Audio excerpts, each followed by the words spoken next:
Someone had taped a paper sign to Danny. Harlow's locker again, this one read. Carry limit 1 sandwich. Soldiers at the far end of the barracks were already laughing before he even pulled it off. Danny crumpled the sign, tossed it in the bin, and said nothing. He had been on planet Durith for 63 days.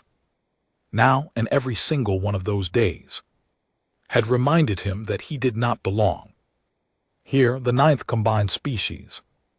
Garrison sat on the edge of contested space, a dusty outpost built on mineral-rich rock and shared by 3 species under the Galactic Cooperative Defense Pact, humans, Gorvathian.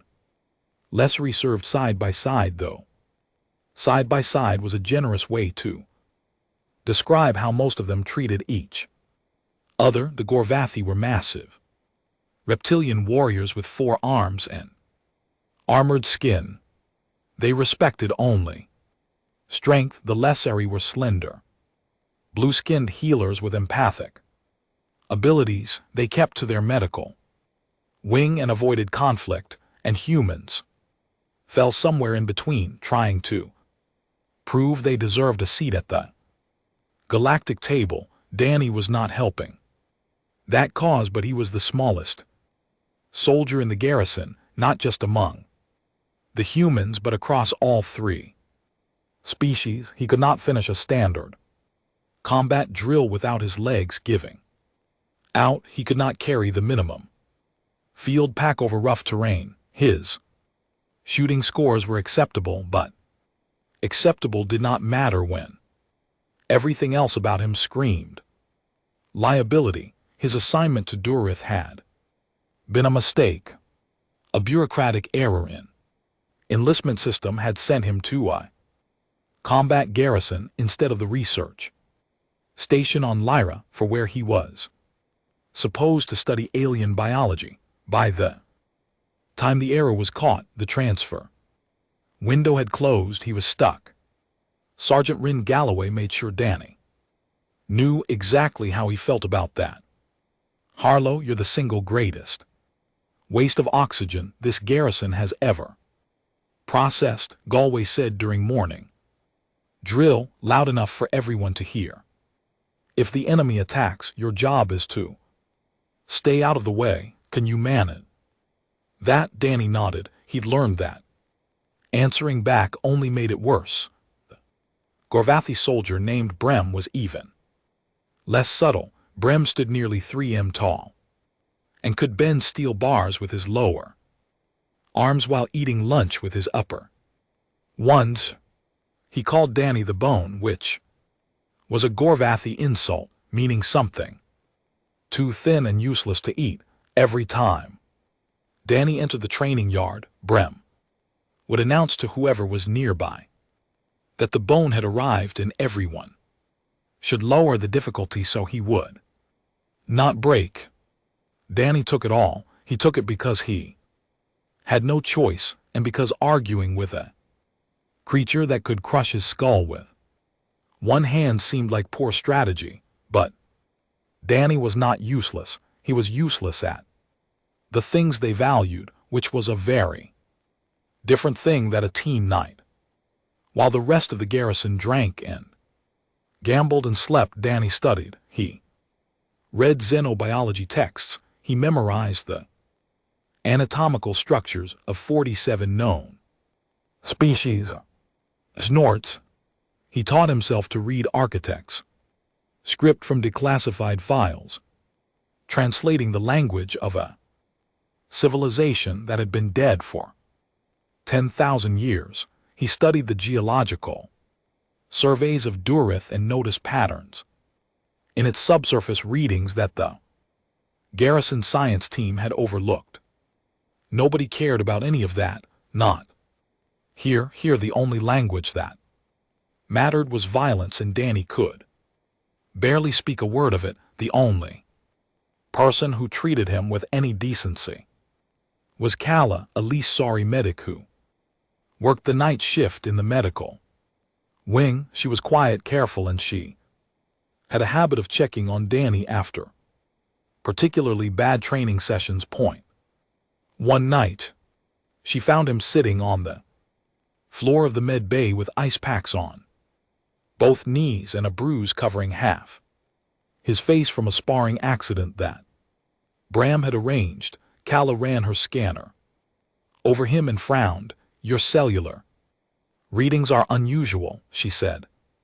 Unusual how? Your adaptive response at the molecular level is abnormally high. Your cells react to stress faster than any human baseline I have recorded. She tilted her head, her dark blue eyes studying him. I do not understand what it means, Danny shrugged. It means my body is really good at getting hurt and recovering just enough to get hurt again. Kala did not laugh. Lee sorry rarely did, but something in her expression told him she was filing this information away and that it mattered more than either of them understood.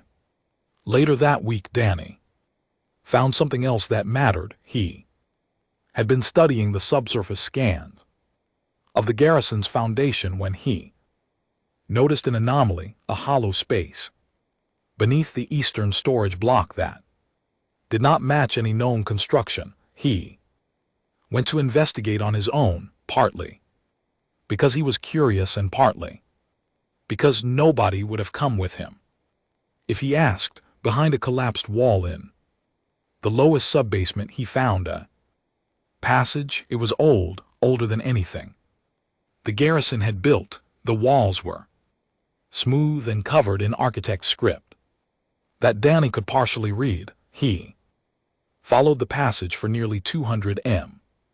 Before it opened into darkness, he did not go further.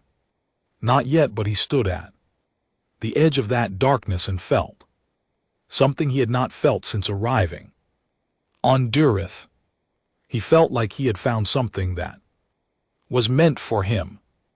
Danny climbed back to the surface, sealed the passage behind him, and told no one that above him the garrison slept. Below him something ancient waited, and for the first time in 63 days Danny Harlow smiled. The passage smelled like dust and something older than dust, something mineral and cold, like the air inside a tomb that had not been opened in 1,000 lifetimes.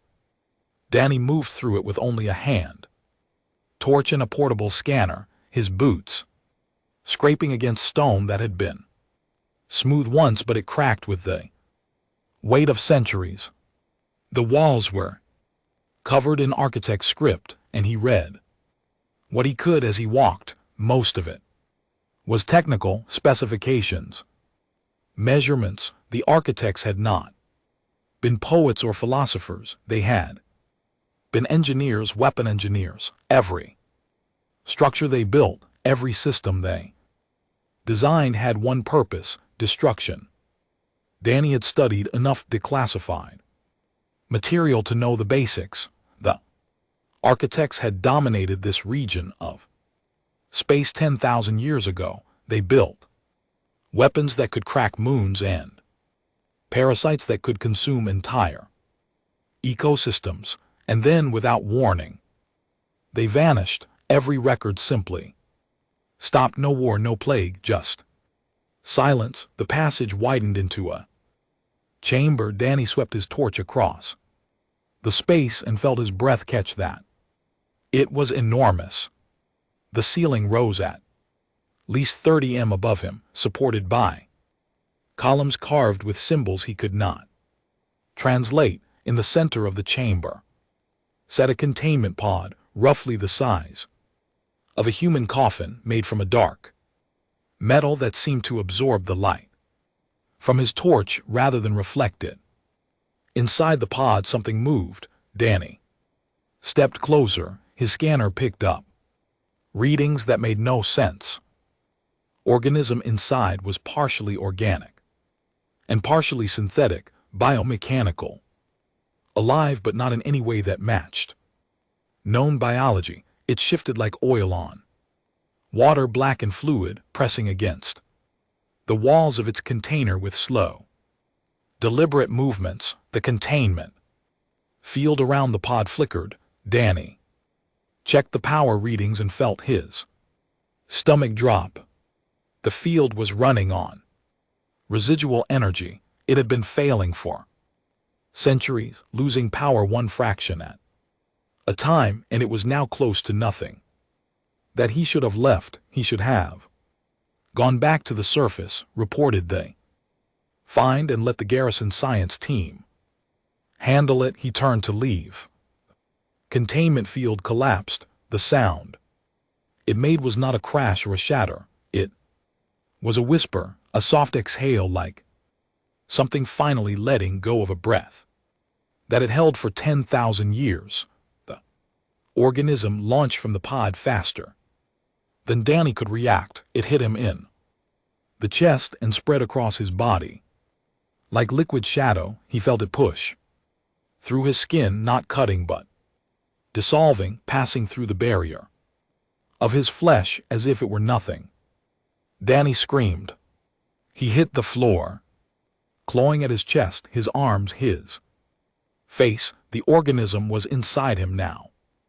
He could feel it moving through his bloodstream, wrapping around his bones, threading itself into his muscles and organs with surgical precision. His vision went black. In the darkness he saw things, fragments, memories that were not his, that he saw the architects in their final days, tall, gray-skinned beings with too many joints in their fingers. They stood around a containment pod identical to the one Danny had just found, watching the organism inside with expressions that mixed pride with terror. They called it the Wraith. That he saw other hosts, dozens of them, different species, different worlds, different centuries.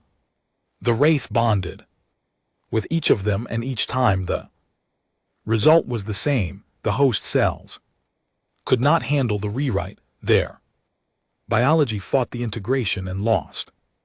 The Wraith consumed them from the inside, not out of malice, but because their bodies simply broke under the strain. Every species, every host, every single time. Then the Wraith reached Danny's cells, and something different happened. That abnormal adaptive response Kala had detected kicked in.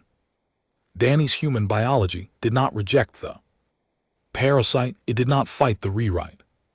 Instead, his cells responded to the invasion the way human cells had always responded to impossible challenges. They adapted, they changed, they integrated the foreign material into their own structure as if it had always belonged there. The Wraith paused. In 10,000 years, across dozens of species, it had never encountered a host that survived the bonding process. It had never found biology flexible enough to absorb its rewrite without breaking, until now. Danny woke on the chamber floor. He did not know how long he had been unconscious, minutes, hours. It did not matter. What mattered was that he felt completely different. His body hummed with energy. His senses were sharper. He could hear the faint electrical buzz of his scanner from 3 m away. He could see details in the dark chamber that his torch had not revealed before. Hairline, cracks in the columns, dust particles suspended in still air, the faint heat signature of his own hand print on the containment pod where he had touched it. And beneath all of it he felt something else, a presence, not a voice, not words, something deeper, a second heartbeat pulsing alongside his own, driven by instinct, by hunger, by a raw survival drive that had kept this creature alive for millennia in a sealed vault beneath dead rock. Danny stood. His legs did not shake. For the first time in his life, standing felt effortless. Then he walked back through the passage on steady feet, climbed to the surface, and sealed the entrance. Behind him, the garrison was quiet. Night shift, nobody saw him return that. In the barracks bathroom, Danny leaned over the sink and looked at himself. The mirror, same face, same scrawny frame, same tired eyes. Then his eyes flicker black just for a moment. A flash of absolute darkness that swallowed the light and then released it. Danny gripped the sink and took a slow breath. Whatever the wraith was, it was part of him now, and for the first time in his life, Danny Harlow did not feel weak. 3 days passed before everything fell apart. Danny spent those days pretending nothing had changed. He went to drills, he failed at the same exercises, he ate alone in the mess hall, while the same soldiers laughed at the same tables. On the outside he was still the bone, still the rot, still the mistake the enlistment system had made. But underneath his skin, Sable waited. That he had started calling it that in his mind, not because it told him its name, but because naming it felt necessary. The wraith was what the architects had called it. That name belonged to the species that built it as a weapon and then lost control. Danny needed a different name, something that belonged to their bond, not to the past. Sable did not speak in words, it communicated in pressure, in instinct. When Danny walked past the armory, Sable would pulse with recognition as if it could sense every weapon behind those walls. When Danny trained and his body reached its limit, Sable would push against those limits from the inside, offering more, always more, and Danny would quietly push it back down. Not yet, not here, not where they can. See, the alarm sirens hit at 300 hours. On the 4th night, Danny woke. Instantly, not groggy, not confused, he went from sleep to full awareness in a single heartbeat, which was new. Sable was already alert inside him, coiled tight like a spring. Every soldier in the garrison scrambled. The hallways filled with running boots, shouted orders, and the heavy thud of Gorvathi warriors pulling on their combat armor. Danny dressed in followed, expecting another drill. It was not a drill, but Duruth's orbital sensors had picked up a fleet, hundreds of ships dropping out of faster than light travel in a scattered formation that pulsed and shifted like a living cloud. The tactical officer identified them immediately. Hollow Swarm. Danny had read about them. Every soldier had. The Hollow Swarm was a hive mind insectoid species that consumed biomass to grow their numbers. They did not conquer worlds, they ate them. Entire planets stripped to bare rock. Every living thing converted into more swarm. They were one of the oldest and most feared threats in the galaxy, and they were heading straight for Duruth. Sergeant Galway organized the defense with cold efficiency. Frontline positions for the Gorvathi heavies, fire support positions for the human squads, medical stations staffed by Lisari, healers. Danny was assigned to ammunition runner, rear support as far from the fighting as Galway could put him without sending him off-world. Danny did not argue. He carried crates of plasma charges to the forward positions and stayed out of the way, just like Galway had always told him to. The first wave came at dawn. Swarm drop pods hit the eastern perimeter like a hailstorm. Each pod split open on impact, releasing clusters of insectoid soldiers that moved with horrible coordination. They were not individual creatures, they were extensions of a single mind, and they fought with the efficiency of fingers on a hand. The Gorvathi held the line. Grim stood at the front, all 4 arms swinging a heavy repeater cannon that chewed through swarm bodies in arcs of blue fire. Human squads provided crossfire from elevated positions. For 20 minutes the line held, then the second wave arrived, and it was 3 times the size of the first. The eastern wall crumbled under concentrated acid fire. Swarm soldiers poured through the breach, overwhelming the forward positions. Gorvathi warriors fell. Human squads were pushed back. The line did not bend. It broke that a flanking group of swarm soldiers reached the medical wing. Danny was 50 m away, carrying a crate of thermal charges toward the southern line when he heard Kala's voice on the open comm channel. She was not screaming. Lisari did not scream, but her voice carried a calm terror that was somehow worse. Medical wing is breached. We have wounded who cannot move. Requesting immediate support. Brim's voice came back strained, pinned down.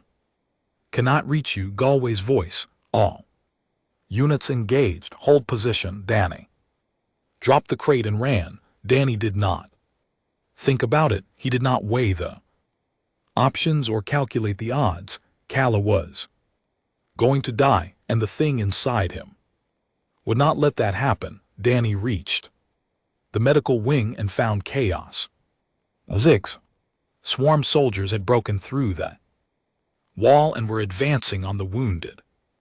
Kala stood between them and her patients, holding a surgical laser like a weapon, her blue skin pale with fear. Sable erupted. Danny felt his body change. It was not painful. It was like a door opening inside him that had always been there but had never been unlocked. His muscles swelled, his skin hardened, darkening into a layer of organic armor that covered his chest, arms, and neck. His fingers elongated, the tips sharpening into claws that gleamed like black metal. His eyes went completely dark that he moved. The first swarm soldier did not see him coming. Danny hit it with enough force to crack its armored thorax and send it flying into the wall. The second one turned toward him, and Danny caught its jaw with both hands and tore it apart.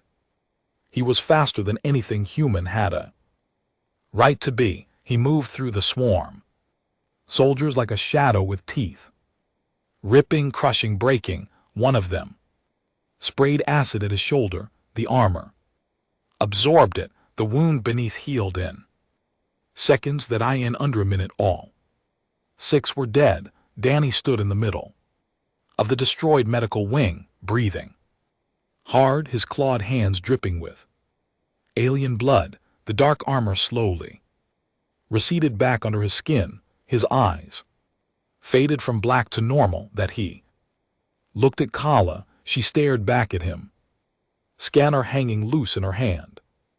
Behind him, Brim had arrived with a rescue squad. The big Gorvathi stood in the doorway, staring at Danny with all 4 arms hanging still at his sides.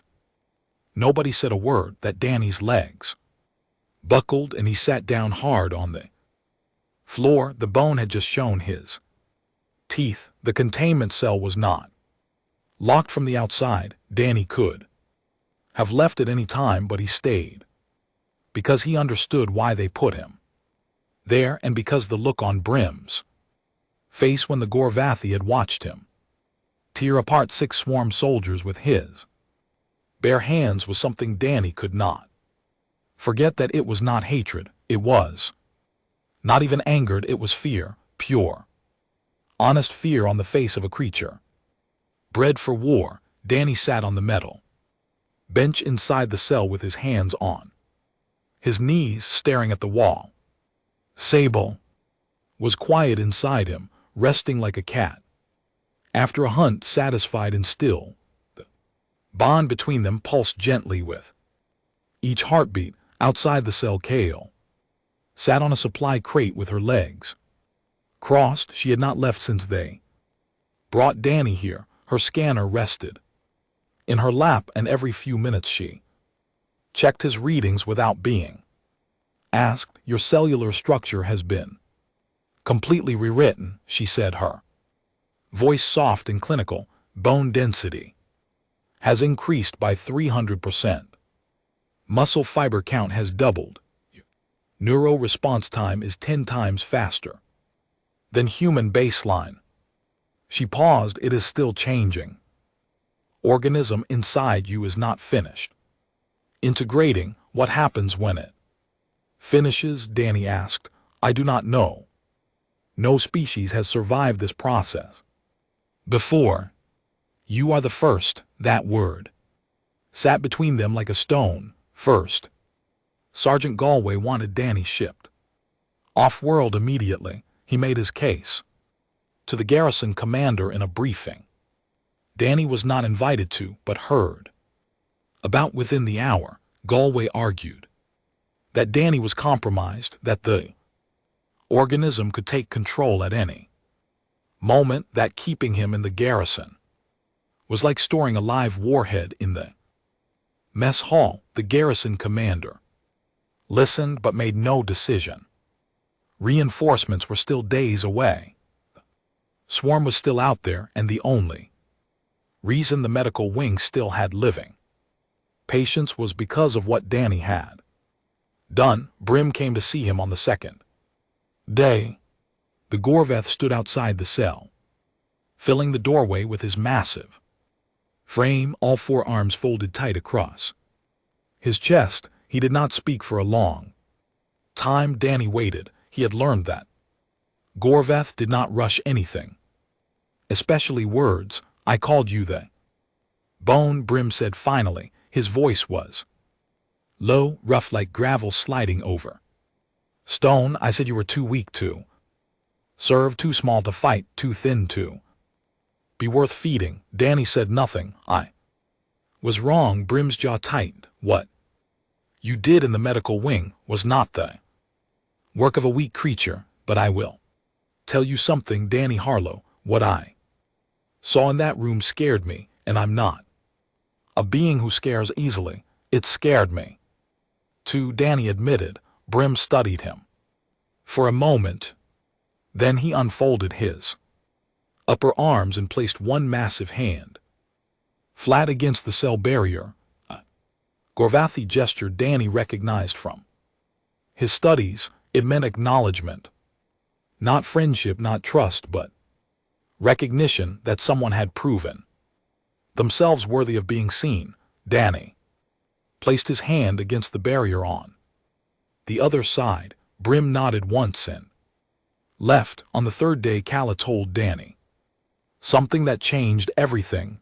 The integration is accelerating, she said, her empathic senses reading the creature inside him with growing clarity. If the organism completes the process without your conscious participation, it will subsume your neural pathways. You will lose yourself. How do I stop it? You do not stop it, you guide it.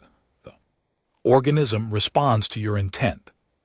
It is not trying to consume you, Danny. It is trying to become you. If you do not actively shape that process, it will shape itself, and you may not survive what it becomes. Danny closed his eyes and reached inward. He had felt Sable pressing at the edges of his awareness for days, pushing, testing, probing, not with malice, with curiosity. The Wraith had spent 10,000 years in isolation. It did not want to destroy its first successful host. It wanted to understand him. Danny stopped resisting. He let Sable in just a little. He felt the creature respond with something that was not quite emotion, but close to it. Recognition, relief, hunger for connection that mirrored Danny's own loneliness in a way that made his chest ache. He named the feeling partnership. Then the siren started again. The third assault was not a wave, it was a siege. The swarm had brought a hive commander, a towering insectoid creature the size of a building that coordinated the entire swarm through psychic links. Under its command, the swarm moved with terrifying precision. They hit every weak point simultaneously. The garrison's outer defenses collapsed. Minutes, Galway appeared at Danny's cell, with a face card from Stone and a key card in his hand. "I need you," the sergeant said. The words clearly cost him something. "Can you control it?" Danny stood. Sable stirred inside him. Alert, eager, ready. "I can." Galway swiped the key card. The barrier dropped. Danny walked through the garrison corridors toward the front line. Every soldier he passed stopped what they were doing and stared. Gorvathi warriors stepped aside, pressing against the walls to give him room. Lisari medics clutched their instruments and watched with wide, dark eyes. Human soldiers gripped their weapons tighter. Danny reached the main gate. Beyond it, the swarm blackened the horizon. He let Sable rise. This time, the transformation was not an explosion. It was controlled, deliberate. The dark armor flowed over his skin like water. His claws extended. His eyes went black. But Danny was still in there, thinking, planning, directing. Point two minds, one body, one purpose. Danny stepped through the gate and into the war. The hive commander stood 300 m from the garrison wall, and even at that distance, it blocked out the sky. It was massive. A living siege engine wrapped in chitin armor that gleamed like wet obsidian. Its body rose on 6 jointed legs, each one thick as a support column, and its head was a cluster of sensory organs that pulsed with bioluminescent light.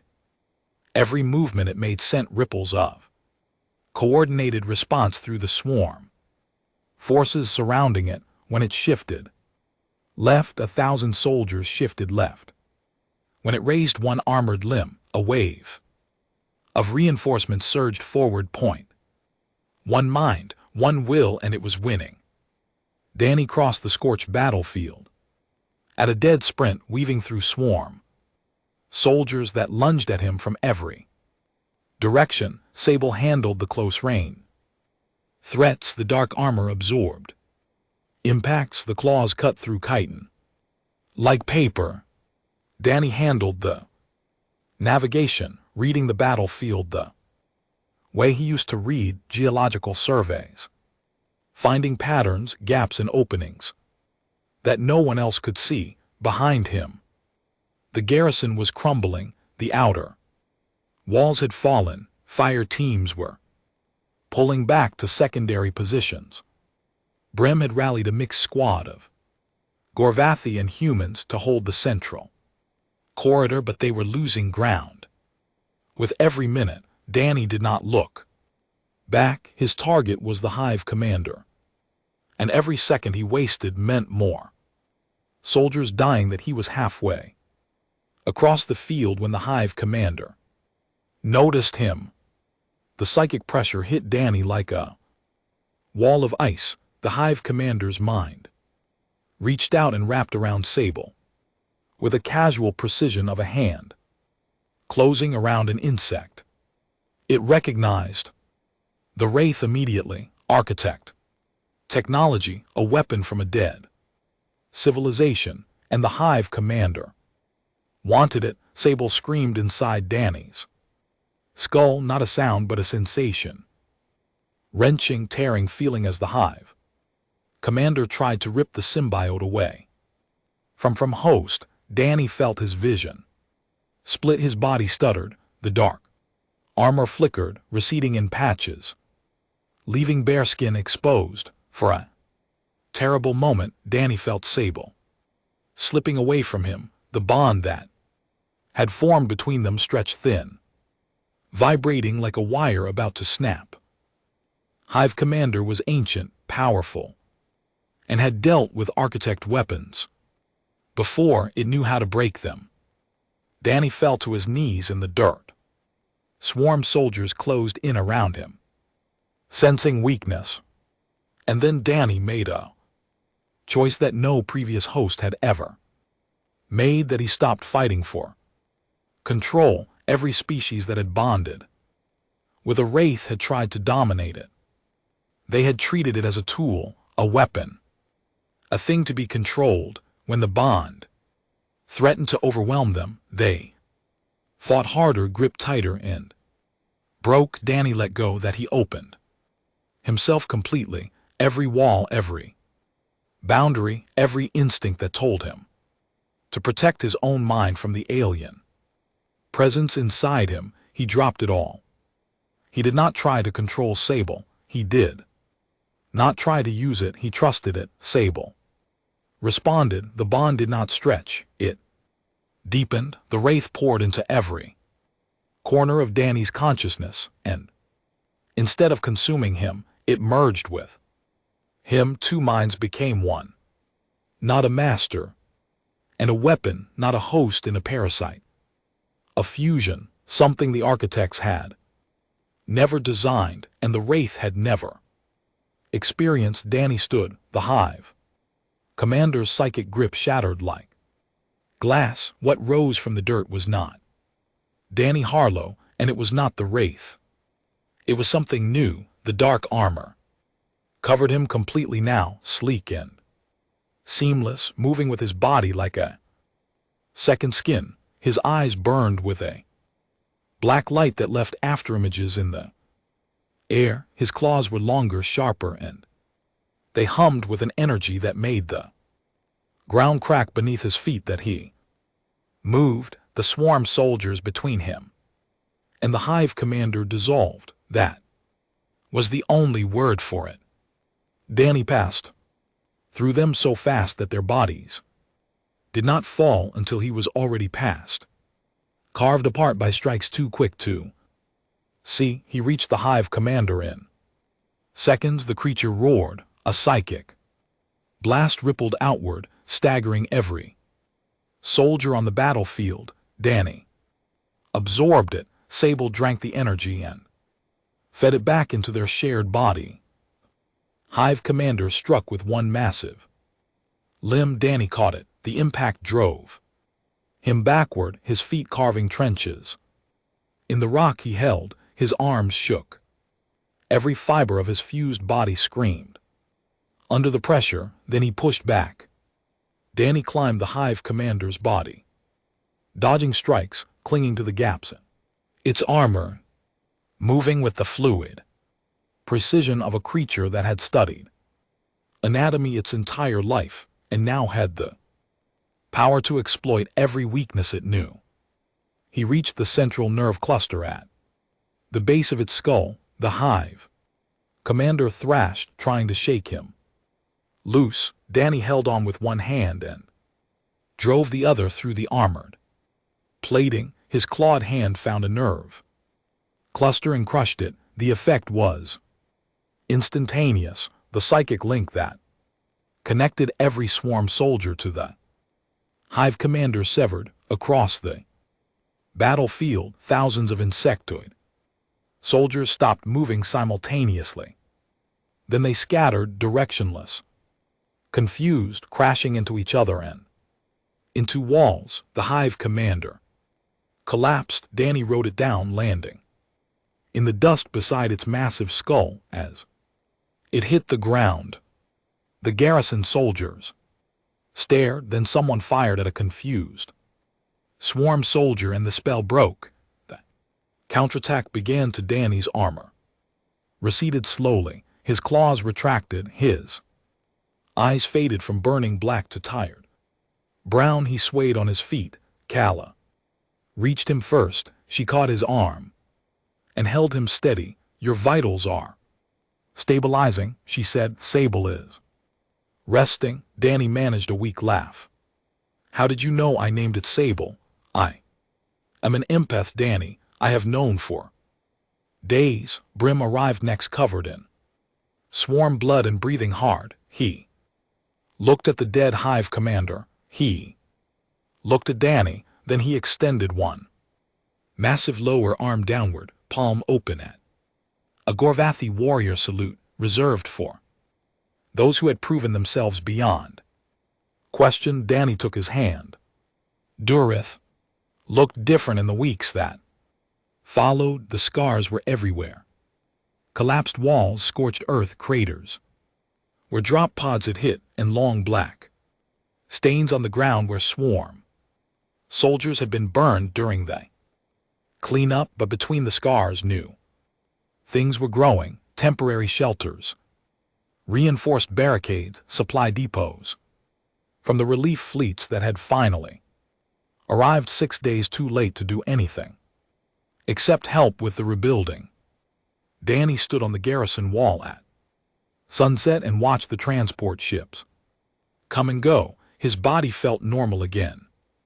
Sable rested deep inside him, quiet and warm like sunlight on the back of his neck. The bond between them had settled into something stable, comfortable, two beings sharing one body with a patience that surprised them both.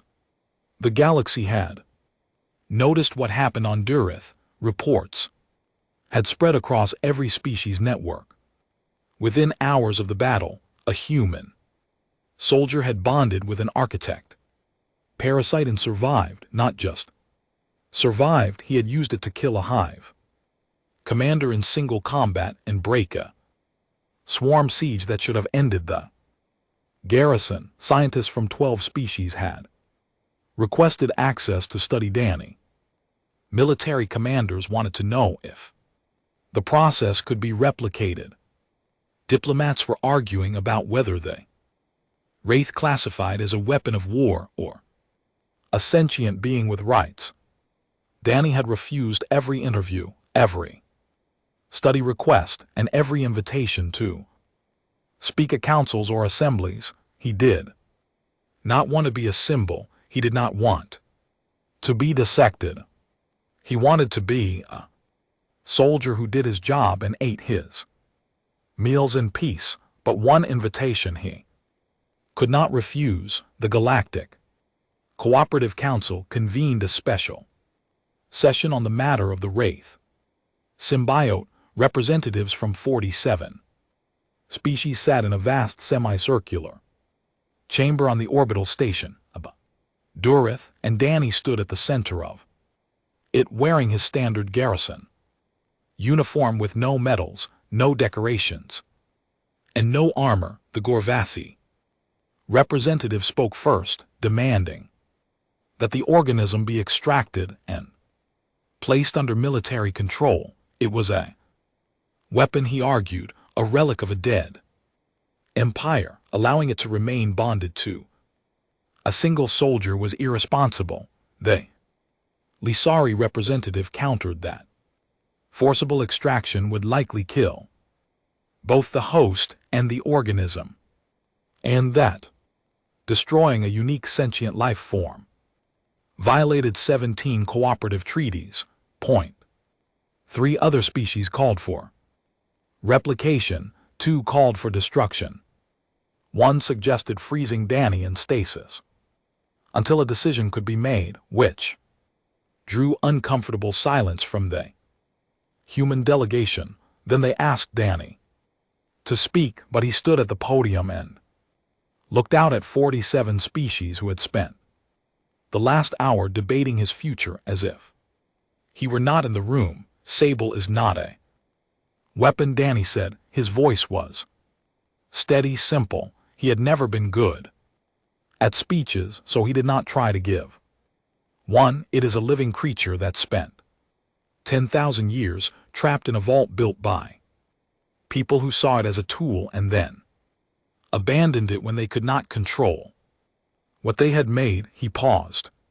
It bonded with me not because I'm the strongest species in this galaxy. I am not. Humans are small, we are soft, we break easily. Every species in this room knows that. Few representatives shifted in their seats, but humans are adaptable. Our cells did not fight the change, they embraced it. They took something alien and made it part of us. That is not a military advantage. That is just what humans do. We adapt, we integrate, we survive by changing, not by being the strongest thing in the room. He looked at the Gorvathi representative. Sable chose me because I was the only host in 10,000 years whose body did not reject it. I did not conquer it. I did not tame it. I trusted it, and it trusted me back. If you take it from me, you will not get a weapon. You will get a frightened creature in another cage waiting for another 10,000 years. The chamber was silent. The council voted 31-16.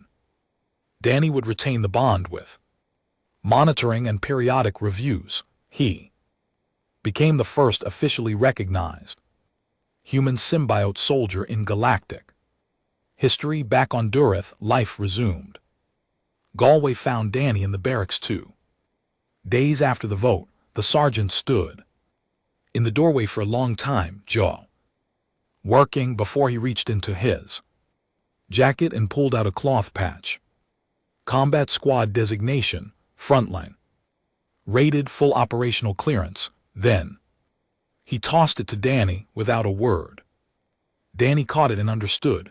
Galway was not a man who apologized with language. This was his version of it, and it was enough. Brem had taken to eating meals at Danny's table.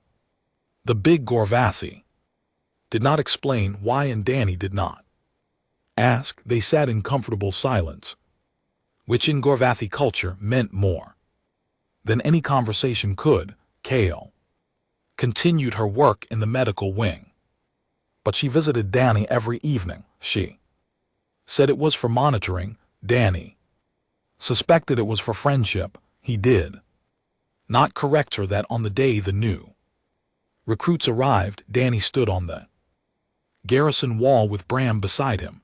They watched the transport shuttle land and its doors open. Fresh soldiers stumbled out into the dirt dust, blinking against the harsh light. Among them was a scrawny kid who tripped on the ramp and fell flat on his face.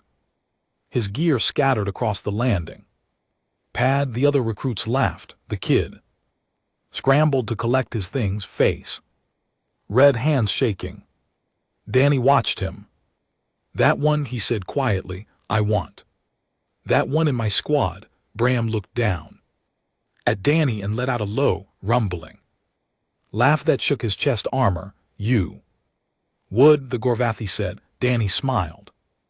Inside him, Sable stirred with a warmth that felt remarkably close to contentment. He watched the scrawny kid finally gather his gear and stand up straight, trying to look like he belonged. Danny knew exactly how that felt, and he knew exactly what that kid was going to become.